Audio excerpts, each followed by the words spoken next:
Olá, eu sou Vitor Tavares, presidente da Câmara Brasileira do Livro. É uma alegria, é uma honra poder receber essas mulheres para falar de uma grande autora, acho que uma das maiores dos últimos 100 anos aqui da língua portuguesa do Brasil, né? Clarice Lispector. Nélida Pinhon, prazer em você estar conosco aqui na primeira Bienal Virtual do Livro de São Paulo. Isso é histórico, isso é histórico, viu? Olha, Guiomar, parabéns de você ter, junto com o seu Fórum das Letras de Ouro Preto, né?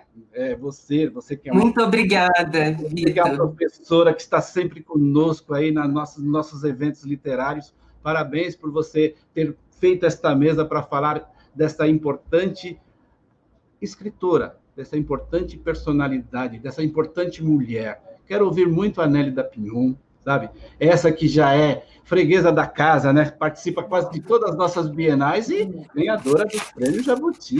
Prêmio Jabuti 2020, foi 2020, que ela acha que vai contar direitinho como esses prêmios literários. Obrigado, Nélida. Eu, como presidente da Câmara Brasileira do Livro, estou assim honrado em receber vocês duas para falar essa uma hora desse papo gostoso agora. E vou falar uma coisa para vocês, Nélida.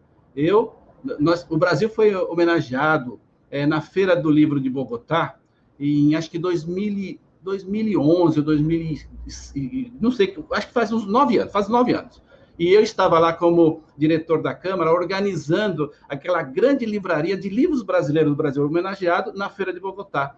E estava você lá conversando com Guiomar, que foi a curadora lá na época do espaço literário, né, das conferências com os autores brasileiros, estava a professora Guiomar de Gramont, junto contigo, e mais a ministra da época, né, que era a Ana de Holanda, e nós tomando um café gostoso lá em Bogotá. Lembro muito deste dia. E hoje eu, como presidente da Câmara Brasileira do Livro, tenho uma honra de recebê-las e sejam felizes, façam um grande evento. Obrigado pela presença e conto sempre com vocês. Muito obrigada também. Nós Muito obrigada. temos. É um prazer estar aqui, agradecer ao presidente a sua generosidade, o seu carinho, e saber que em 2011 ele já seria praticamente o futuro presidente da Câmara, ou seja, o perfil seu já se definia como alguém capaz de assumir esse destino. Muito obrigada. Obrigado, Nelly Pion. É uma honra mesmo lhe ouvir e ouvir suas palavras em relação à minha pessoa. Obrigado, viu? Obrigado, Guilmar. Fica à vontade, Guilmar. Muito obrigada também, Vitor. Né? É uma alegria estar aqui novamente com vocês, né? Depois dessa aventura que nós fizemos, né? Na Feira do Livro, Feira Internacional do Livro de Bogotá, não é? Em 2012, foi em maio de 2012. É uma alegria, né, estarmos de volta e continuando a fazer eventos tão grandiosos com a Câmara Brasileira do Livro, né? Obrigado. Nélida, querida, querida amiga, né? Querida amiga mesmo.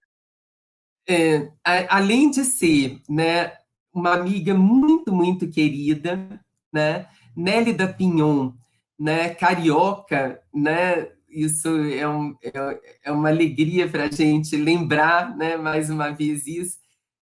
Ela, ela ganhou inúmeros prêmios internacionais, entre eles o Astúrias, né, que é um prêmio mais importante. Ela foi professora, inclusive nos Estados Unidos, onde ela estudou, mas também no Rio. Não é? Ela tem inúmeras obras publicadas hoje no Brasil e no mundo, né? Suas obras foram traduzidas para diversos países do mundo e ela é membro, né, da Academia Brasileira de Letras, né? Se não me engano, a primeira mulher, não é, Nélida? Me corrija se eu estiver errada, mas a primeira mulher a ingressar na Academia Brasileira de Letras, né? Não. A primeira foi Raquel de Queiroz. Foi Raquel de Queiroz. Uhum. E ela, então, é membro da Academia Brasileira de Letras e foi uma amiga dileta de Clarice Lispector, né? Nós conversamos hoje sobre a Clarice Lispector, mas, sobretudo, sobre as lembranças de Clarice que Nélida conta no seu livro, no seu excelente O Livro das Horas, que eu editei na Record, né? Fui editora da Nélida e tive a honra, né, e o prazer de editar esse livro maravilhoso, que é um dos mais bonitos, dentre tantos belos livros que a Nélida escreveu, né? Mas é muito bonito porque é um livro de memórias, em que ela conta as histórias da sua vida e também algumas histórias de vivências com Clarice, não é? Eu vou começar, então, perguntando para a Nélida sobre essa carta que todos vocês certamente leram, né, que circulou muito na mídia, uma carta que ela fez a Clarice, nesse momento já em que nós estamos vivendo a pandemia, em que nós estamos vivendo todas essas aflições, né, desse nosso momento tão difícil. Tá? Então, essa é a minha primeira pergunta sobre essa carta. Por quê, Nélida? O que te motivou a escrever essa carta para Clarice? Olha, primeiro eu quero dizer que eu gosto muito de estar com você, realmente minha editora, minha amiga, uma guerreira que inventa tantos encontros nacionais e internacionais e todos muito bem-sucedidos. Bom, essa carta me foi solicitada por uma grande revista brasileira para que bom, eu teria a liberdade de dizer o que eu quisesse nessa carta. Nessa carta, eu, de algum modo, atualizo a Clarice. Eu mostro a Clarice que, já não estando aqui entre nós, né, tendo partido em 1977, em dezembro, não é isso? Como é que era o mundo que ela deixara. As transformações, as metamorfoses, as angústias, os fracassos, tudo aquilo que eu achava que poderia interessá-la, sem desesperá-la. Mas eu não podia deixar, por exemplo, de mencionar a pandemia, né? Porque era alguma coisa que não só a impressionaria, como a mim mesma. Eu própria não saberia resguardá-la dos horrores que poderiam significar essa pandemia. Essa carta foi muito interessante porque propiciou que eu, de alguma maneira, ao dirigir-me a Clarice, já não estando entre nós, que ela também visse como foi o passado nosso, os laços que nos envolveram no rumo da amizade, como nós nos conhecemos. E eu terei dito nessa carta, né, algumas palavras que preencheram as possíveis lacunas, porque entre as pessoas sempre há lacunas. Até é muito bom que essas lacunas existam, porque não é suposto que a gente passe a vida com outra pessoa, com um amigo, interpretando um cotidiano que você ainda está vivendo, né? Você não pode, vamos dizer, deter os fatos do seu cotidiano para dizer o que você está fazendo enquanto está nesse cotidiano. Então, eu acho que foi uma carta que foi muito bem sucedida, parece, e eu contei para a Clarice, inclusive, as minhas emoções, os meus percalços, né? Mas muito tudo relativo a ela, e também apresentando uma Clarice que poderia, vamos dizer, mais que interessar, poderia despertar mais ainda a estima que as pessoas devotam a ela e o conhecimento em relação à sua obra. Outra questão, querida, vocês duas, nessa carta, você conta que vocês frequentavam cartomantes juntas, né? Inclusive,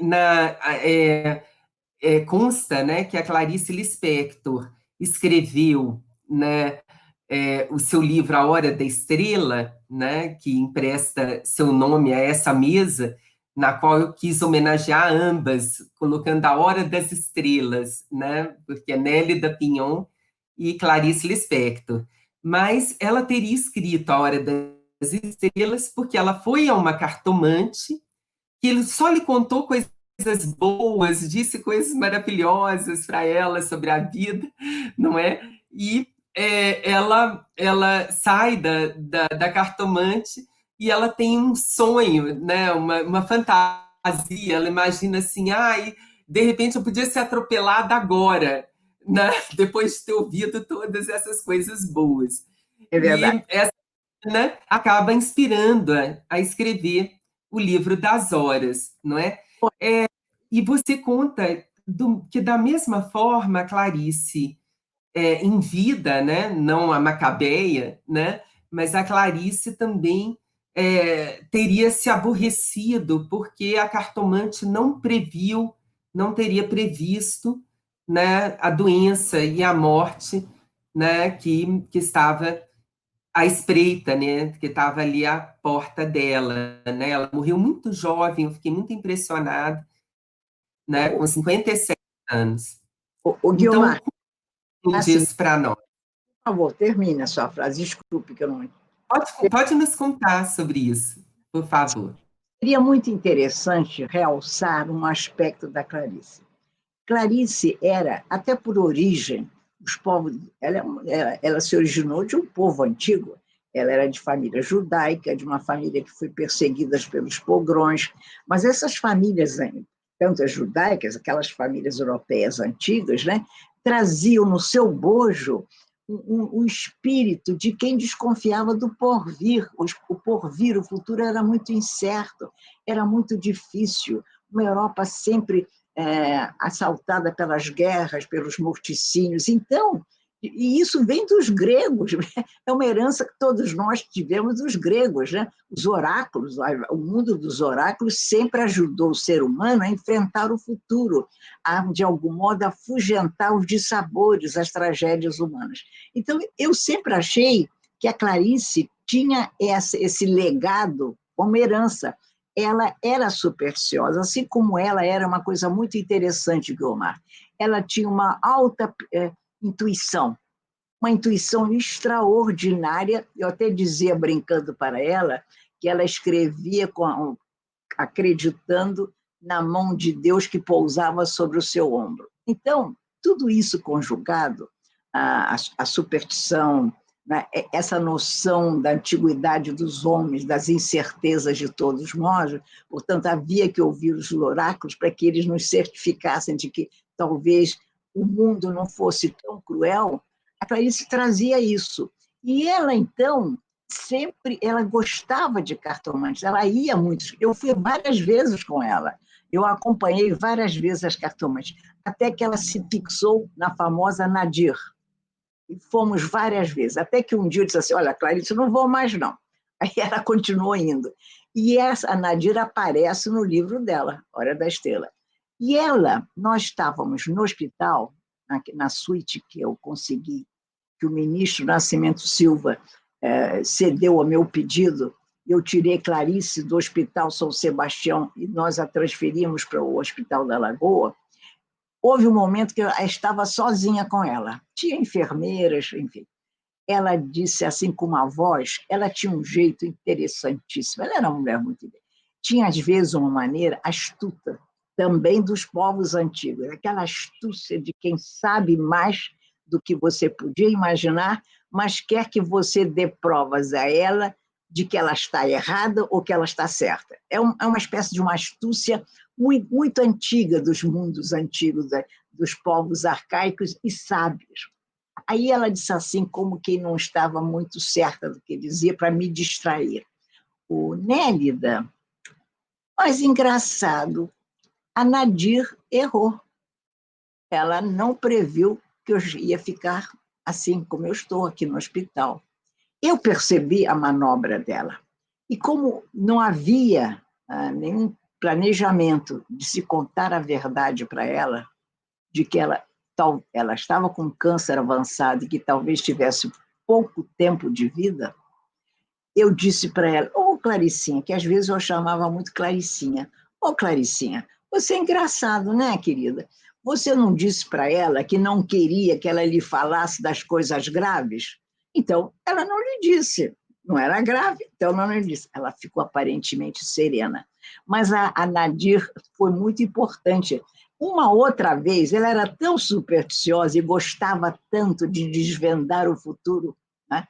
Talvez até não só por ela, mas por conta dos filhos tão amados dela, ela me convocou para irmos não sei se era Umbanda ou Candomblé, mas foi uma cerimônia onde sacrificaram um animal. E quem foi conosco, que estava lá em casa, na mamãe, era a Carmen Balcells, que apenas estava a ponto de se tornar agente literária de Clarice.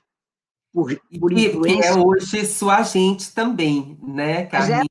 Mas era antes, eu que levo. Era antes da Clarice. Depois Sim. eu te explico. Eu levo a Carmen à Clarice. Clarice não conhecia nada de agenciamento. Muito bem. Então, ela foi, e eu acho quase certeza que foi uma mulher muito interessante, muito inteligente, que é Maria Luísa Marcílio Moreira, uma mulher muito culta, querida, uma pessoa muito querida, casada com Marcílio, o ministro Marcílio. Aí fomos, mas a Clarice, a Carmen, nós ficamos tão horrorizados com a violência do sacrifício do animal, que a Carmen disse, pero não puedo, não me quedo, e fomos todos embora. Então, você vê que a Clarice tinha atração pelo mistério. E você evoca uma lembrança, então, que tem um sacrifício de animal aí. Houve. E nós não aguentamos. Eu imagino. E uma das questões que eu queria saber era sobre essa relação de vocês duas com os animais. A sua eu conheci, não é? Eu conheci o Gravetinho, saudoso Gravetinho, seu cãozinho que você amava tanto, né? Que você conta nesse livro das horas, né? Que ele te ensinou a amar, né? Que foi através do Gravetinho que você descobriu o amor, né? Esse amor, né? Um amor maternal, que é um amor totalmente que não espera, né? Nenhuma retribuição. E a Suzy, né? A cadelinha também muito querida, muito amada. E na obra da Clarice aparecem o tempo todo os animais com a sua imanência silenciosa, né? Esses animais que, de alguma maneira, né, expressam esse não dito, essa ausência de palavra, e, ao mesmo tempo, uma doação, né, para o mundo, uma doação para o ser humano, que muitas vezes o ser humano não merece. Tem uma frase da Clarice, né, que eu gosto de repetir, né, que ela diz que os cães são uma forma mais humana de gente. E ela mesma teve um cão, né, que inclusive consta que fumava, né, que ela passava às vezes cigarro para ele, né, que era o Ulisses, né, e que amou muito também. Então, fala um pouquinho para a gente sobre essa paixão de vocês duas pelos animais, a escrita e os animais, né? Sobretudo aí os cães, no caso. Você sabe que a Clarice, na Europa e nos Estados Unidos, teve cachorros. Portanto, o amor dela pelos animais começou há muito tempo. Eu não sei se na infância ela teve. Isso eu não me lembro dela ter falado. Mas ela falava desses animais, os dois que ela teve. E Ulisses entrou na sua vida quase que inadvertido e exerceu um grande poder sobre ela, porque, de algum modo, igual eu com meu cachorrinho Gravetinho, ela não o educou. Eu, por exemplo, não quis educar o Gravetinho porque eu queria ele selvagem, eu queria que ele pudesse desfrutar da sua própria natureza de animal, aquilo que diz respeito a essa natureza. E Clarice, então, eu me lembro de algumas vezes eu ir à sua casa no Leme, ali na Gustavo Sampaio 66, e ela, nos últimos 2 anos, 1 ano e tanto, ela ficava muito, sabe, como que semi-deitada no sofá grande, e eu ficava sentada numa poltrona, e ela me olhava e eu olhava. E o Ulisses rodava a casa, e sempre na expectativa, gostava de Coca-Cola, que ela lhe oferecia, e também ele ficava na expectativa que ela, ao terminar um cigarro, pusesse no cinzeiro, porque ele ia lá e pegava, e comia. Então, ele tinha assim, regalias de um primogênito, de alguém que mandava na casa e mandava nela. O nome Ulisses, contrário ao que muita gente pensa, que foi por conta do Ulisses, do Homero, né? O herói de Troia, que leva 10 anos para chegar a Ítaca, né? Não foi. Ela não pensou em Homero.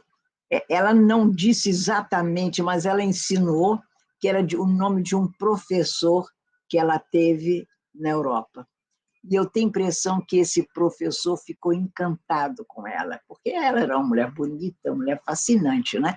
Então, o que eu posso dizer sobre isso, que ela de verdade assumiu esse bem-querer. Mas há uma coisa que eu nunca soube, não tive coragem de perguntar, ouviu, Guilmar? O que aconteceu com Ulisses depois da morte de Clarice? Eu não tive coragem de perguntar, não sei, naquela dificuldade toda, eu perdi um pouco o controle, porque já não me dizia a respeito, porque eu não podia invadir a seara familiar, né? Dos filhos e das irmãs. Mas eu pensei muitas vezes no Ulisses, que ele teria sofrido muito a perda de Clarice.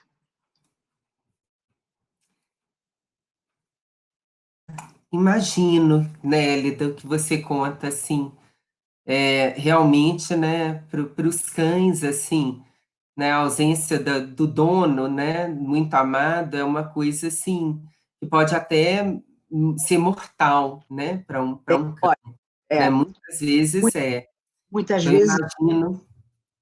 imagino que foi, sim, para o Ulisses, né, esperamos, né? Não sabemos o que aconteceu com ele, está aí um mistério, né? Para ser desvendado.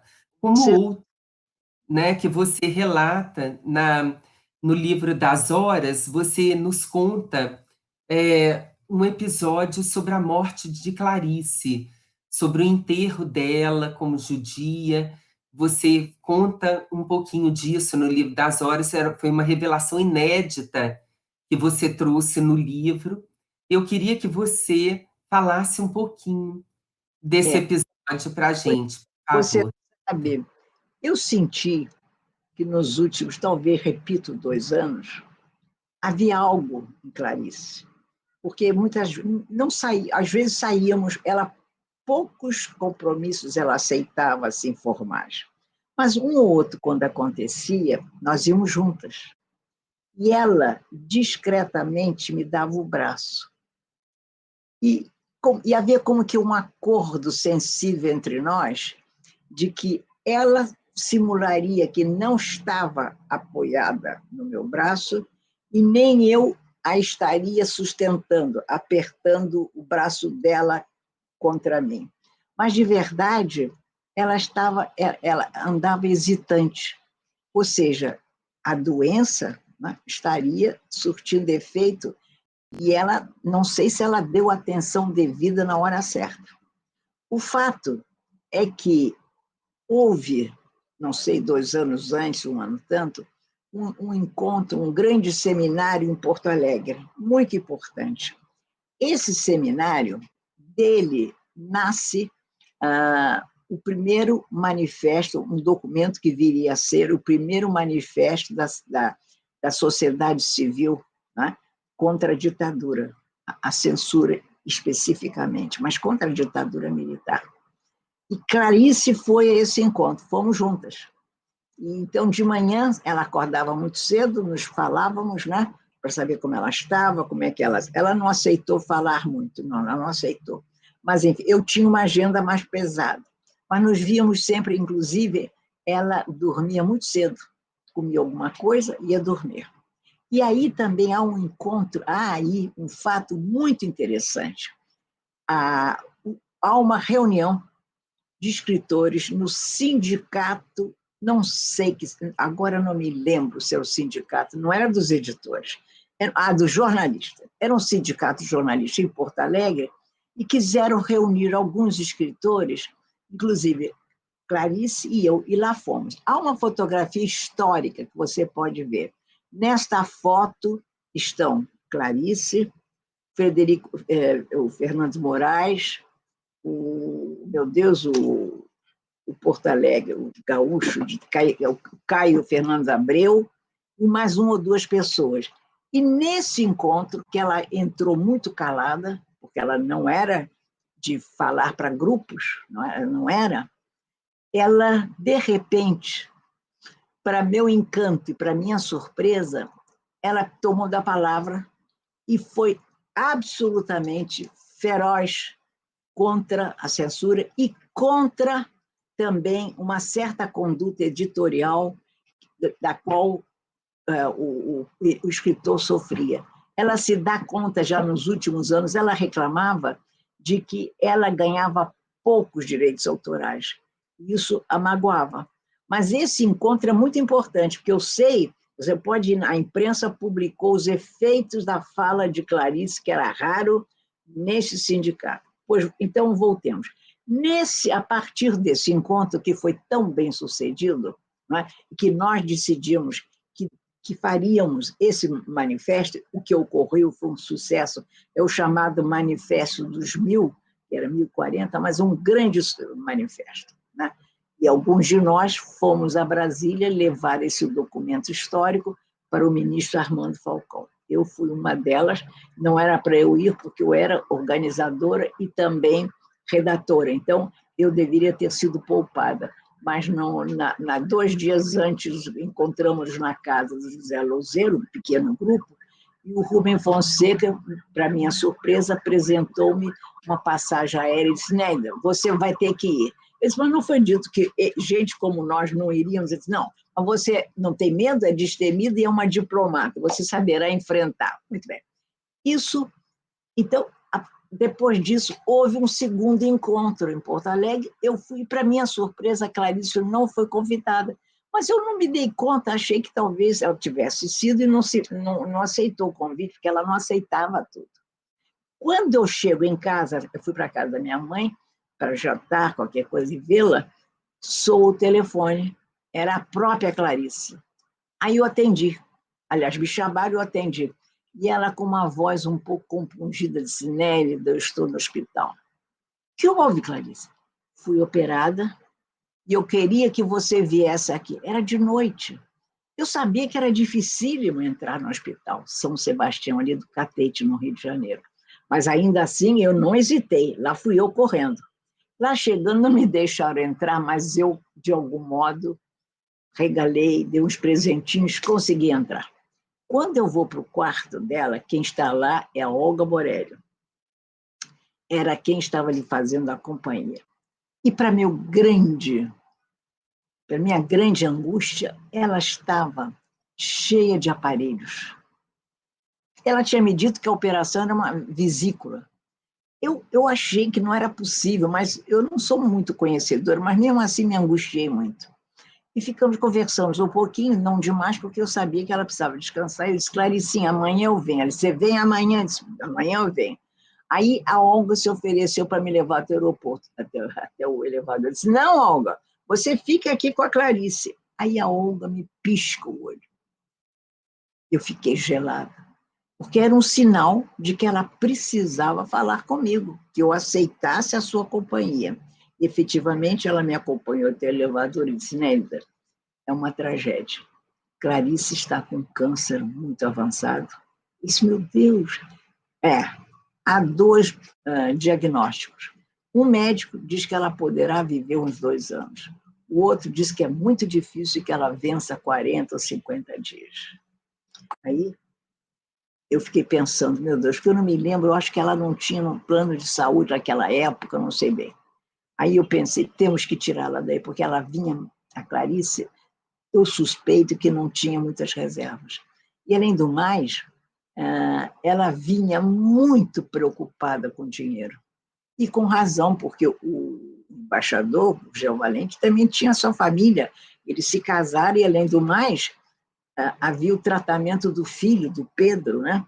E, enfim, essas dificuldades das finanças de cada qual. E eu, então, consegui. Olha que naquela época eu não teria a repercussão que eu tenho hoje, que eu teria mais facilidade. Mas eu consegui falar com o ministro Nascimento Silva. E falei: ministro, eu não preciso de dizer quem é a Clarice Lispector, o que a cultura brasileira deve a ela. Por favor, vamos tirá-la do São Sebastião, onde há uma diária cara, e vamos pô-la no Hospital da Lagoa, que é excelente, aqui perto da minha casa, por sinal. E agora, eu não quero um quarto pequeno. Por favor, vamos conseguir um quarto grande, com outro quarto, e banheiros e tudo. Uma suíte. Ele aceitou, e tudo a partir dali, os pedidos que eu precisava, era por intermédio da sua esposa, que eu nunca me esqueci. Aliás, eram os pais do ministro Nascimento Silva da Cultura, tempos depois.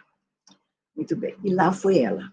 Mas foram os 40 dias finais, mas eu precisei, não é? Eu nem consultava ela, eu ia fazendo o que havia que fazer, porque o Paulo era muito menino, moço, casado, mas ele era muito jovem. Então, eu tive momentos na minha vida de grande iniciativa. Eu fui educada, de algum modo, para ter iniciativa. Aí, apesar de filha única, aí, então, eu pensei, não, nós temos que fazer uma bolsa que proteja Clarice e cubra as despesas. Eu não quero pedir a ela o dinheiro dela, não quero. Ela não pode, talvez, morrer ou padecer dessa angústia do dinheiro dela se esvair. Mas também dinheiro é um assunto muito delicado. E eu, então, tenho que fazer justiça aqui. Eu fui conversar com meu grande amigo Rubem Fonseca.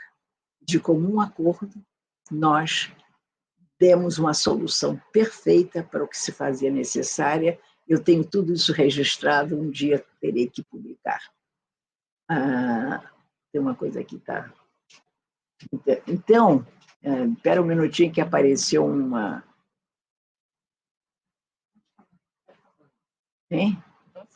Aí, então, e com isso, Clarice teve enfermeiras extras e teve uma coisa, viu, Guilmar, que me ocorreu.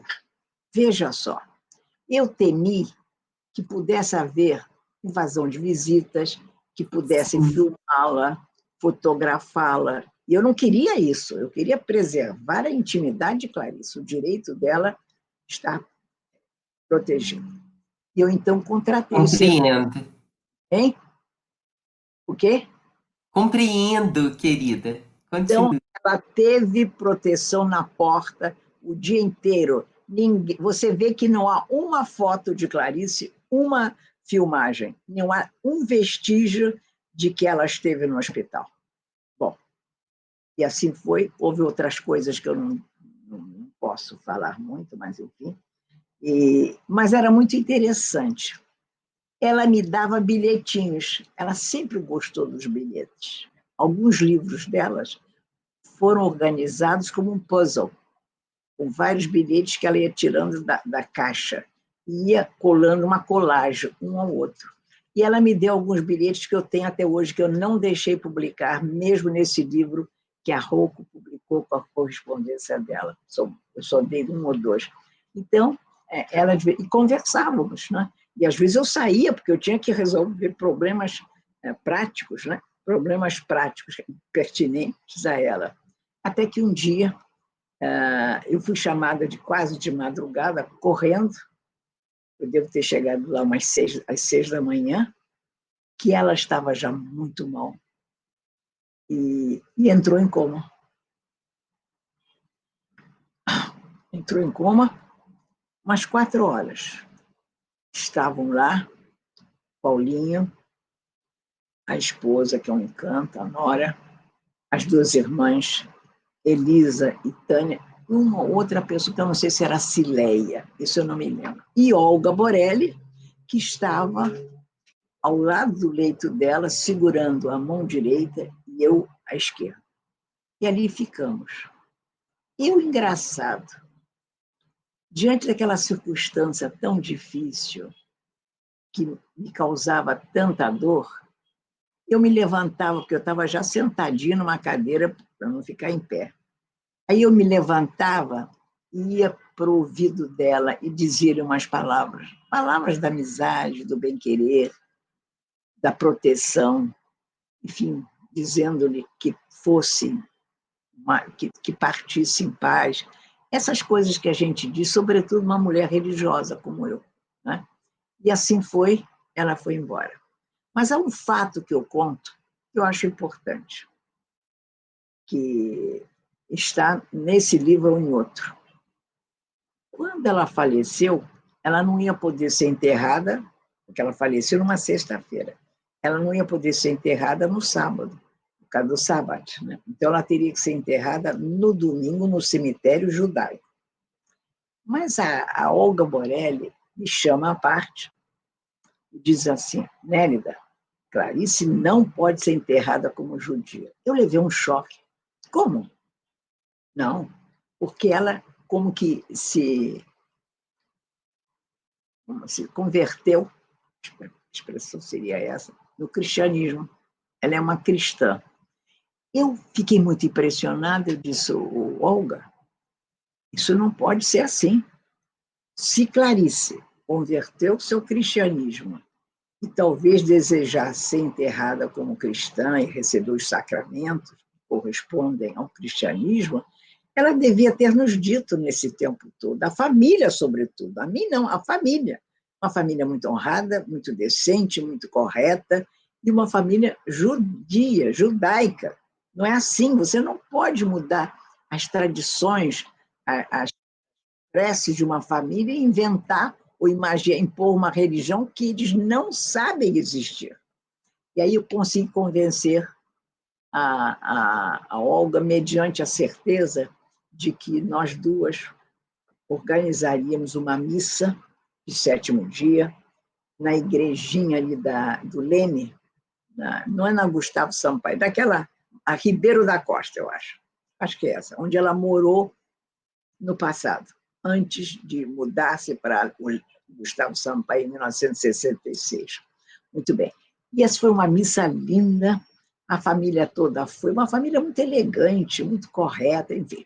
Mas então, o enterro, ficamos velando por Clarice, o enterro foi muito bonito, mas tem aquela sensação que prega a humildade, prega que nada somos em face de Deus, porque você vai embora, supostamente, sem roupa por baixo, você é envolvida num lençol branco, bonito, e assim foi com Clarice. Muita gente presente lá no cemitério, foi um enterro com muitas personalidades presentes, então foi uma tristeza muito grande, e lá se foi Clarice, né? E depois a missa, aí o Paulinho assumiu tudo.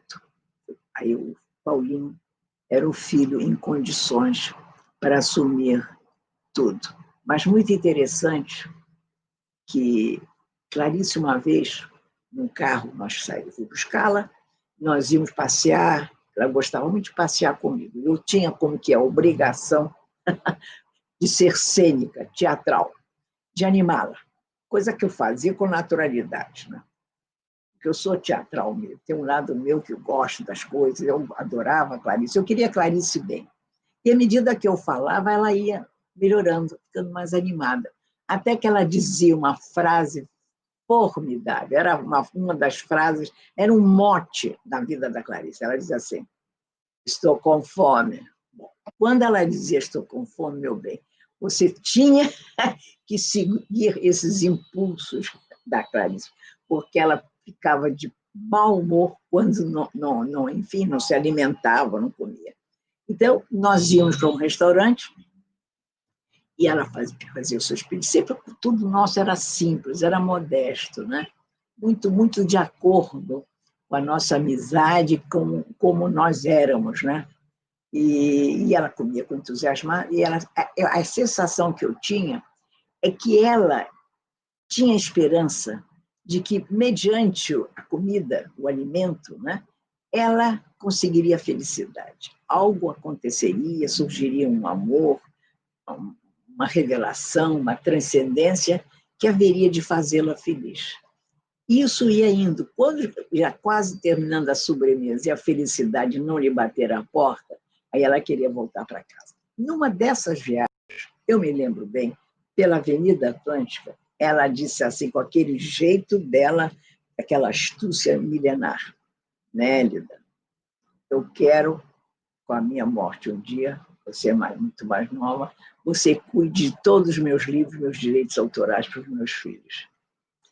Ele falou, Clarice, quem tem que cuidar dos seus livros, que são uma propriedade, são seus filhos. Não, eles são... Não, você fala com eles, o que vocês resolvem. Mas eu acho, só se for uma vontade profunda deles, porque eles confiam em mim, mas eu acho que você deveria entregar tudo, o gerenciamento da sua obra, dos seus livros, tudo, à agência literária Carmen Balcells, uma agência extraordinária, presidida por Carmen Balcells, que era um gênio, uma mulher brilhante, fascinante, já então minha agente, há anos minha agente. Portanto, eu estava propondo para a Clarice alguma coisa maravilhosa de que eu me beneficiava e eu confiava na Carmen. Aí eu expliquei, ela disse, mas o que é isto? Ela não tinha noção. Eu expliquei minuciosamente, ela acabou entendendo e aprovando. Com isso, naquela época, não tinha e-mails, nada disso, eu escrevi para Carmen que a Clarice queria conversar com ela. Então, Carmen já tinha uma filial no Brasil, ela veio pessoalmente, conversou longamente com a Clarice, dispuseram todos os detalhes e ela aceitou. E a partir exatamente da data, eu não saberia dizer de cor, a agência cuidou da expansão e da obra de Clarice no exterior. Foi muito importante, até hoje. Ótimo. Continuando, pegando esse gancho da obra, né? É muito impressionante o design das capas, das novas capas da obra de Clarice, que vem sendo lançada, ainda não terminou de ser lançada a coleção, né? De obras, nova coleção de obras da Clarice, e muitas vezes inspiradas, né? Em partes, ou recuperando partes de quadros dela, né? E você tem um na sua casa que eu tive o privilégio de ver, não é, Nélida? Essa outra atividade da Clarice, você tem alguma notícia de como era isso para ela, a pintura? Ela se dedicava de vez em quando à pintura, era um passatempo, era alguma coisa a qual ela dava muita importância? O que você conta para nós sobre isso? Primeiro uma explicação. Eu tenho quadros dela. Eu tenho 2 quadros. Ela me deu de presente e levava o título, e aliás leva o título, traz o título de Madeira Feita Cruz, que é o meu segundo romance. Então ela me homenageou com esse quadro. Agora é muito interessante realçar, permita-me, que esse quadro indica aquilo que eu sabia, a atração dela pelo cristianismo. Isso ela tinha. Não quer dizer que ela queria ser, mas ela tinha uma profunda atração pelo cristianismo, tanto que o quadro são 3 cruzes. Você podia, talvez, mostrar, não agora que não dá. É o Cristo no meio, a cruz, e secundado pelos 2 ladrões. E ela faz umas frases que ela escreve, que agora eu não me lembro. E o segundo quadro eu adquiri num famoso leilão, no ano passado, né? Foi no ano passado, portanto, em 2019. Foi um leilão muito feroz, que eu cometi a extraordinária imprudência de competir com gente poderosa, e porque eu queria a força que Clarice ficasse em minha casa, não fosse para casa estranha, como se ela pudesse sofrer estando nas casas alheias, eu a queria trazer para minha casa, eu ganhei. Então, mas vejamos a pintura de Clarice. Não, olha, ela pintou 22 quadros.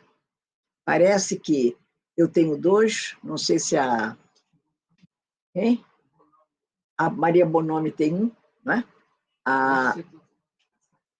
O Instituto Moreira Salles 2, e todos os demais quadros, que eu saiba, estão todos com a Casa Rui Barbosa.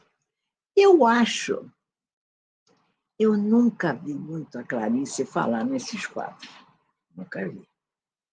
Aliás, seria interessante, muita gente fala, aquele livro dela não é o livro dos prazeres hoje, né? Em que a pintora Lore, né, tem uma pintora. Este livro, que eu li muito esse livro antes da publicação, ela queria que eu pensasse na personagem, porque não era pintora, era uma escritora. Eu disse para ela que era muito interessante que fosse uma escritora, mas que, evidentemente, que ela era muito cautelosa, muito zelosa pela sua intimidade, pelos seus mistérios, por tudo dela. Era como ela era, o que é perfeito. Então, eu disse, olha, Clarice, é interessantíssimo, mas você vai ser muito testada por ser a Clarice fazendo uma espécie de romance em que a personagem é escritora. Vamos dizer, é a Clarice sendo escritora. Eu falei assim, com toda a sinceridade. E depois ela me disse, não, eu vou mudar. E ela mudou para a pintura. Então, muita gente pensa fazendo cobrações, está certo. Ela fez suas emendas para ajustar o talhe da escritura para os pincéis, entendeu? Isso eu estou contando pela primeira vez, que eu sempre esqueço de contar isso. Isso aqui é uma coisa inédita. Então, a Clarice, eu não vi a Clarice falar demais desses quadros, porque ela deixou 22. E ela, por exemplo, o que eu vi sim uma vez, ela falar como é que ela posou para de Chirico, o grande pintor italiano, que pintou Clarice, não é isso? E que existe, eu acho que esse quadro está com Paulinho, com o filho. É um quadro valiosíssimo de Chirico, que a pintou. Ela posou. Você está falando de Sesquiate, não Também. é? Não, estou falando de Chirico, grande pintor. De Quirico, sim, sim. Schiacchio, brasileiro. De Chirico era um dos grandes contemporâneos da época de Clarice da Itália. É um pintor valiosíssimo, pelo menos naquela época, né? Então, é isso que eu sei. Eu não vi a Clarice arrebatada pelo exercício da pintura. Nunca vi. Falava que ela fazia alguma... Tanto que ela não usava, de algum modo, a meu juízo, material nobre. Ela usava umas placas de madeira. Eu nunca vi um cavalete. Ela não tinha, eu acho, cavalete. Assim como ela escrevia, sentada numa poltrona, com a maquininha dela em cima dos joelhos, que ela não escrevia com a máquina numa mesa. Ela se habituou por conta dos filhos, desde pequenos bebês. Ela não queria privá-los da presença dela. Ela nunca teve escritório, nunca foi para uma mesa. Então, ela escrevia pondo... Eu vi muitas vezes escrever. Ela pondo a máquina dela, que eu não sei onde está essa máquina também, talvez esteja na casa Rui Barbosa, essa máquina dela era sobre os joelhos. E eu até penso que talvez ela pintasse mais ou menos assim também, de uma forma muito canhestra, sem grande conforto. E, querida, essa é a minha última pergunta, né? Talvez uma indiscrição, não é? Eu queria saber, e a minha última pergunta, você tem pouco tempo para responder, então, se você quiser ficar em silêncio, pode ficar. Não, Né? eu não tenho medo das perguntas, porque eu domino as respostas. Eu me lembro da Nélida dizendo que ela sabe muita coisa de todo mundo, mas ela sabe muita coisa porque ela não conta nada. Então, todo mundo confia. Verdade, é verdade. Confia os seus segredos a ela. Não é? Nós só temos 10 minutos, então é um finalzinho, querida.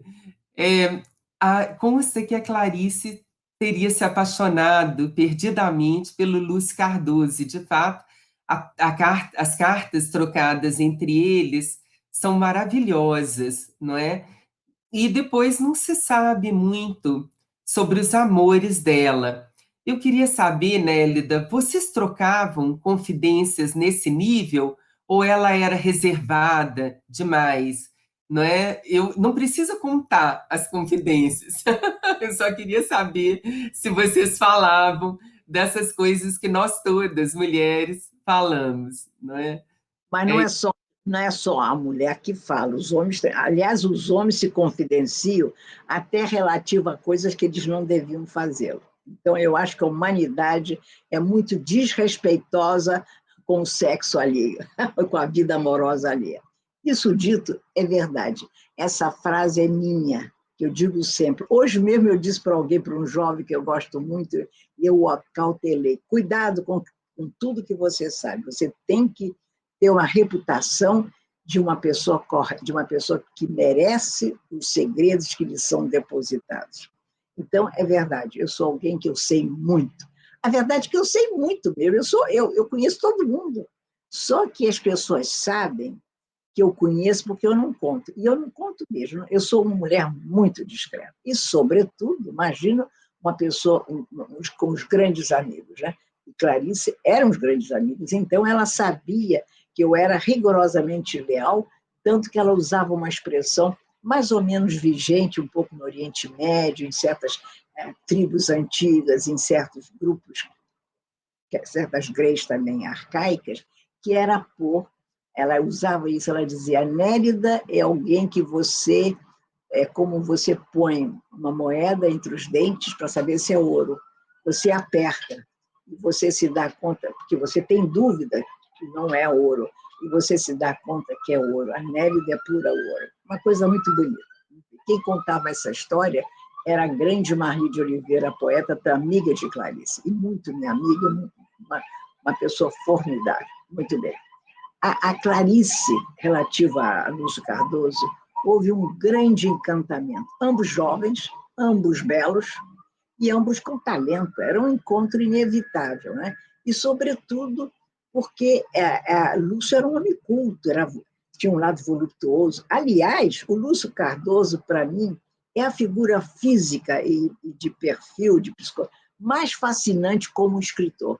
Eu não conheço um escritor no Brasil que encarnasse de forma tão sedutora a figura de um escritor. Louco, sabe? Parecia que absorvia absinto, que ele estava na Paris louca, sabe? Ele era uma figura impressionante. Eu me dei bem com ele e o admirava muito. Acho um grande escritor. Eles, realmente, e ele é que dá para Clarice o título de Perto do Coração Selvagem, que sai de um conto dos Dubliners, do Joyce. É um conto, aliás, bonito, tem um momento que fala Perto do Coração. Ele sugere esse título e ela abraça esse título e utiliza. Mas depois, isso foi por várias razões sabidas. Perto do coração selvagem da vida, não é? É isso que está na citação de Joyce, né, dos dublinenses. Perto do coração selvagem, só. Ela usa ela faz essa síntese da vida humana. Então, ele era, sabidamente, não estou sendo indiscreta, porque está nos livros, ele era homossexual. E ela sabia disso. Então, eu também não teria nem situação financeira, não sei bem. O fato que isso não ocorre. Mas há uma coisa fascinante. E ela viajou, ficou 15 anos fora, ele teve sua vida, não prosperou o relacionamento, o contato, por assim dizer. Quando, eu diria, 1963, eu teria que ver isso nos livros, Lúcio Cardoso tem um derrame. Eu já o conhecia e ele gostava de mim. Um dia vou contar a história do nosso convívio. Fascinante. Absolutamente, talvez o escritor, assim como o convívio, mais fascinante que eu acho na literatura brasileira. Então, ele tem esse derrame muito forte e é cuidado pela família, claro, mas, sobretudo, pela irmã linda, a mais velha, Helena, a famosa Helena Cardoso, que publicou um livro maravilhoso, é um livro de memórias, Por Onde Andou Meu Coração, que é a história da família Minas, os mineiros. É um livro belíssimo, eu acho, muito bem. Então, eu frequentava, às vezes, nos sábados, a casa de, de, de Helena, fascinada, porque eu conhecia gente, eu era muito nova. Então, eu não tive dúvida. Telefonei para a Helena e disse, Helena, o apelido dela, eu gostaria de me oferecer para o rodízio, para ajudar, porque não podia contratar a enfermeira, que era tudo caro, e ela aceitou. E me tocou um dia pernoitar lá no hospital. Queridos, nessa noite que eu estava lá, inexperiente, mas eu estava perto dele o tempo todo, vigilante e atenta, ele tem uma agonia terrível, terrível, eu saio pelos corredores, grito tal, vêm os enfermeiros, os médicos, e para salvá-lo, veja só comigo, fazem, como é que é? Exatamente. Traqueotomia, né? Exatamente, rasgam assim, sem anestesia, rasgam. E ele é salvo. Bom, com o tempo, ele vai para a casa, ele não morre, vai para a casa de Helena, e ele mal fala com enorme dificuldade e anda quase que paralisado, com bengala, assim. Mas ele, para poder salvar-se, o seu espírito, ele tinha habilidade com a pintura. É igual Clarice também. Ele começa a pintar. Aliás, eu tenho os 2 quadros do Lúcio. E começo a vender os quadros dele e a exposição. E lá ele fica com a Helena. Eu, um dia, não aguentei, que eu era muito respeitosa, eu disse, Clarice, visite o Lúcio Cardoso, Lúcio. Não, eu não posso, não aguento ver o Lúcio como ele está. Mas ela não queria de modo algum. Eu insisti tanto, que ela aceitou. Você vem comigo. Claro, e fomos as duas. Eu sou testemunha, fora a Helena e mais uma pessoa, mas todos morreram. Eu fui testemunha do encontro de Clarice Lispector e Lúcio Cardoso. Ela, amedrontada, é natural, uma pessoa maravilhosa como o Lúcio, inválido, e ele fica numa alegria extraordinária, os gritos, urrando, sabe, os gritos que ele podia, mas numa alegria imensa. Ela levou uma alegria profunda. E ficamos juntos algum tempo lá, e ele dá um quadro para ela, que eu não sei onde está esse quadro, naturalmente está com o Paulinho, né? Um quadro do Lúcio Cardoso, dá para a Clarice. Então, eu posso falar, por assim dizer, o epílogo dessa amizade, porque eu estava presente. Que lindas essas lembranças, Nélida. A gente podia te ouvir a tarde inteira, Eu, sabe? É um prazer enorme. E eu eu, acho que sim. e eu espero ainda ter o privilégio de conversar com você em outro evento tão grandioso como a Bienal, como nós conversamos no Fórum das Letras, né, na abertura do Fórum das Letras, em que você esteve, né, uma vez, sobre o livro das horas mesmo, né, sobre as suas lembranças de crianças, sobre que eu lembro que me Proponho a você, impressionava.